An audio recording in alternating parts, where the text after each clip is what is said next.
Hey everyone, Crystal here with our Spring Farm and Country. The soap that we are going to be doing today is going to be pretty interesting. I'm excited about this one. I've never made this one before, so that makes me even more excited because it can turn out really awesome, like it's going on in my head, or it could be a big flop. Have I had batches of soap that failed? Yes. I've had one called the Dreaded Meat Bar where I wanted to do like peppermint swirls. Not the last batch I did, but some previous ones, and they turned out more looking like a slab of ribeye. It wasn't so pretty. What I had going on in my head is not what translated into the mold. But so yeah, bad batches happen, but that's also how you learn and you can hone in on your creativity. So what am I doing today? I have this amazing watermelon fragrance. It's fresh watermelon, smells amazing. I'm excited to try it, in theme of my spring and summer soaps that are coming out. Even though we're in January, we're already starting to think of spring and planting. Spring fever has set in. So, and it has with my soaps as well. So if you still like some more of the darker scents and the fall scents, then those are still on my website, so you're in luck. But if you're looking for fresh spring scents, those are coming soon, and this watermelon should be part of it if it turns out.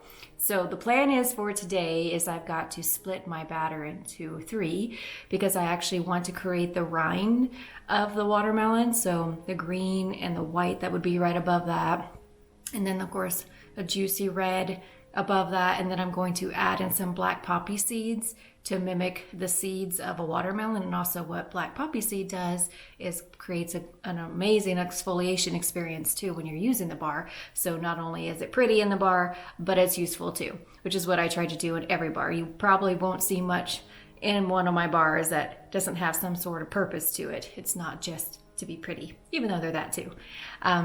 So yeah, we're going to put that together and see how that turns out. Usually when you're having to split colors like this, you got to work a little faster because your soap wants to start setting up a little quicker. So I'm one of those. I don't move that fast. That's why I haven't done some very, very intricate soaps yet because I have to learn how to move faster. I'm slow at everything. I take my time to make sure that the job's done right, and I've been like that since I was a kid. You just can't rush me. I just do things as I do things, and one of my other hobbies is crocheting, and I love to crochet, and I like to make amigurumis, which is those like little crocheted animals and dolls and things like that. I'll post a picture or two so you know what I'm talking about. But those are so fun to make, and people in the past would ask to buy them. But honestly, it takes me so long to make them. Some people can probably put out a couple a day, but I'm just slow. So they come out amazing, but it's going to take some time. So I never got into, selling my crochet stuff very much. I just crochet because it's another stress reliever and it's fun and creative and I like all that stuff. So back to the soap. Let's give this watermelon a try, see how it turns out. And yeah, if you're liking these soaping videos, hit that subscribe button, hit the bell so you're notified when more of these videos come out. I'm going to try to put out one a week at least.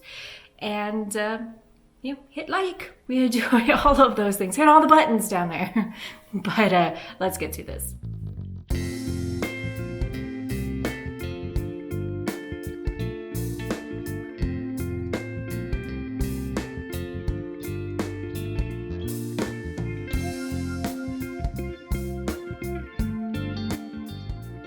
So as always, safety first. Make sure your gloves are on, you've got your goggles and your face mask ready. Anytime you're messing with lye, you can remove the goggles and the face mask when you're finished with the lye, but until then, keep them on for safety. So now I'm just setting up and then checking on my hard oils, got them melting down. I'm going to get them added into my room temperature oils so the room temperature could help them cool a little quicker.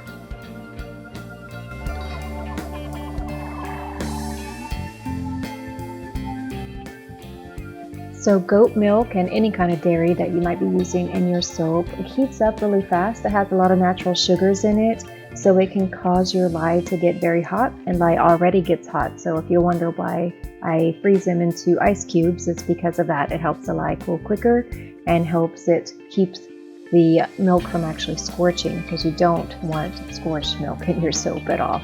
So it takes a little bit to get them all worked in together, but I also found that if you continuously mix it, you will get nice white creamy milk lye, rather than if you were just to let it sit and kind of let it melt, it starts to adhere to the fats in the milk and it can actually turn yellow. So a lot of people complain that their soaps will turn out yellow, and that's why.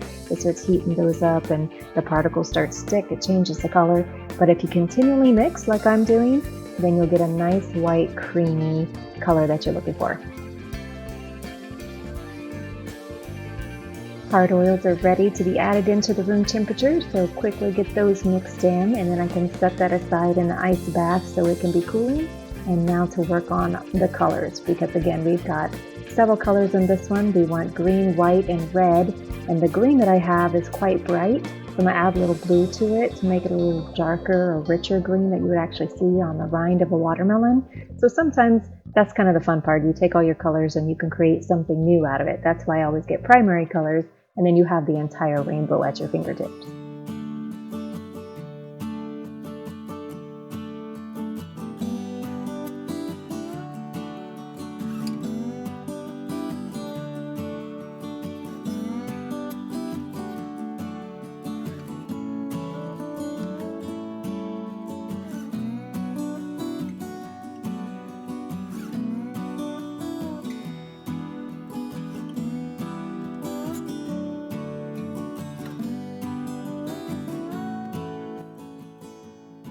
Adding in the lye now, and I'm just going to mix that until it reaches emulsification, not necessarily trace, somewhere just right under where all the oils and the fragrance and all that are mixed in, but it's not getting thick yet.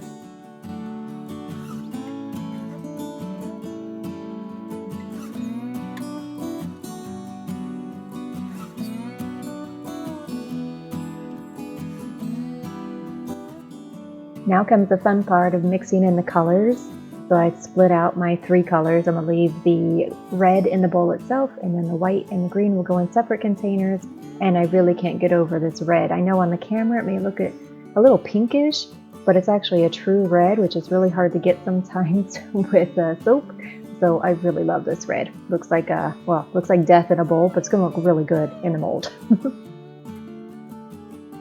Now I'm not sure if you could see that or not, but I actually put my stick blender back into the green because it was a little thinner than I wanted to be able to pour it. Because I'm layering these colors and I don't want them to bleed into each other, I needed the bottom layer to be a little thicker, a little more set up, and so that the white would sit on top of that, and then of course the red will sit on top of that, so you have true distinct layers.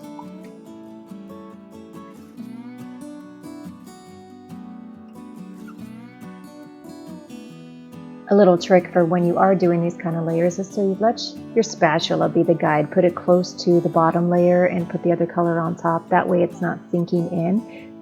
If you've seen my other videos and you've seen the drop swirl, you do that from holding the container up, because gravity will pull it down into the color itself. Well, we don't want that on these type of layers. We want them to lay on top of each other. So I use the spatula to be gentle and form that layer without it breaking into the color below.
Since the red was last, I had a little more time to thicken up on its own, so you see now it's pulling nice and thick, which is what I like. It gives a little more texture.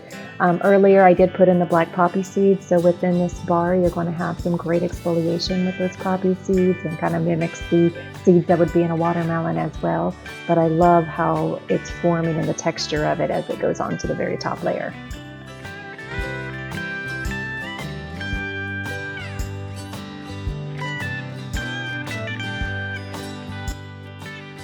And just a little FYI, if you look down in the description, I do have a link to a recipe, a very easy recipe that has step-by-step instructions. If any of you are interested in that, I know I try to give you as much information as I can during these videos, but of course, you know, it's not a full-on tutorial because there's a ton of them out there. You can go on YouTube and put how to make soap, how to do cold process, how to do hot process, how to do melt and pour. You're going to find a million videos. So my videos are just basically what I'm creating in my basement, but you do have the option below in the description to print off the recipe that I have for you all that has all the instructions step by step. That way you will have a copy for yourself. So feel free to take a look at that anytime.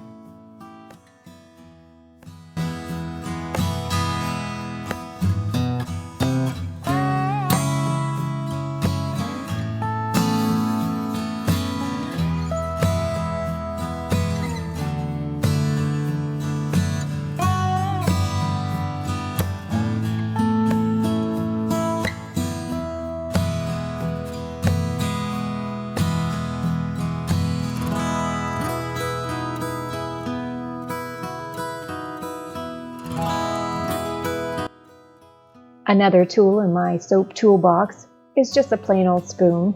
You can use spoons to make a lot of fun designs on the top of your bars to give it some texture. So this one, because I kind of like the way it was kind of teen in the middle, kind of getting that triangle effect, kind of like a watermelon does when you wedge it out, I thought I would just kind of push it towards the middle there and allow it to have that texture and kind of a peak, which kind of looks cool on this one.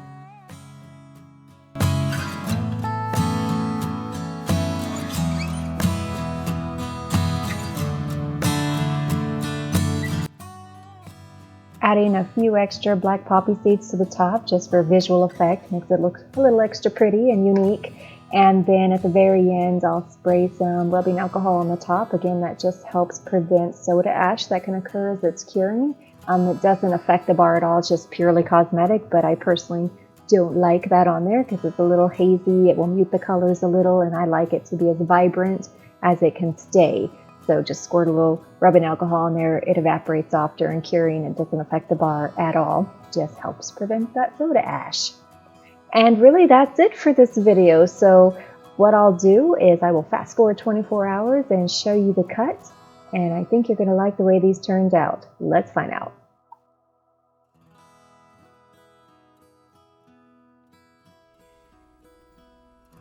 So I think we can call this a success. I love the layers on this. It definitely looks like a watermelon from afar. You'd be able to recognize what it's supposed to be. And it smells like fresh watermelon. So the scent and the design goes hand in hand on this one. So 2 thumbs up from me. Let me know what you think about it in the comments on whether you like it, what you think I could have done differently, or what you've done if you've made a watermelon bar before. But all in all, very pleased with it. And of course, it's going to be an amazing bar in the shower. So thank you all for watching. I truly appreciate it. Have a great day.